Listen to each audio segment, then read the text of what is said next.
এ বদনা, তুই তো খুব জ্ঞানী। এমন একটা কবিতা ক যে কবিতার মধ্যে 64টা জেলার নাম আছে। ছন্দে সুরে বলছি আমি সকল জেলার নাম, তাল মেলাতে সবার আগে আসলো কুড়িগ্রাম। প্রধান জেলা ঢাকা থেকে একটুখানি দূর, এক জেলার নাম নরসিংদী, আরেকটা গাজীপুর।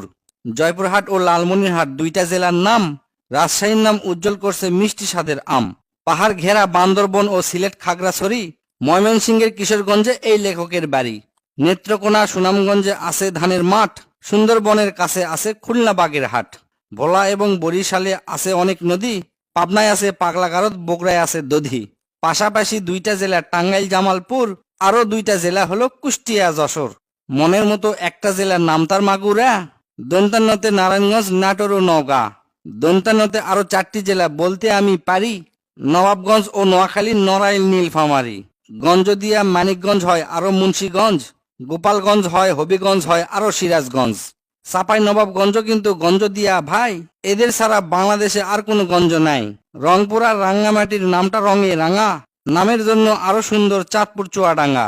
কক্সবাজার নামের জেলা আছে সাগরও পারে, পঞ্চগড়টা পড়ছে বন্ধু দেশের এক কিনারে। ফেনী জেলার নামটা মাত্র 2টা অক্ষর দিয়া, সবচেয়ে বেশি অক্ষর লাগে লিখতে ব্রাহ্মণবাড়িয়া। 6টা অক্ষর লিখতে লাগে মৌলভীবাজার, এদিক থেকে শরীয়তপুর সমান তাহার। শেষের দিকে এসে দেখি বসছে পুরের মেলা, নামের শেষে পুর লাগানো অনেকগুলো জেলা। পুর দিয়ে ভাই শেরপুর আছে পিরোজপুর, মেহেরপুর ও মাদারীপুর, আরো দিনাজপুর। ফরিদপুর ও লক্ষ্মীপুর এই দুইটা জেলার সাথে পুরের পালা শেষ করিয়া গেলাম বরগুনাতে।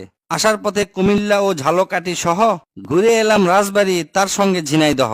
গাইবান্ধার নাম বাদে থাকে আর মাত্র এক হালি, তাদের মধ্যে একটা জেলার নাম পটুয়াখালী।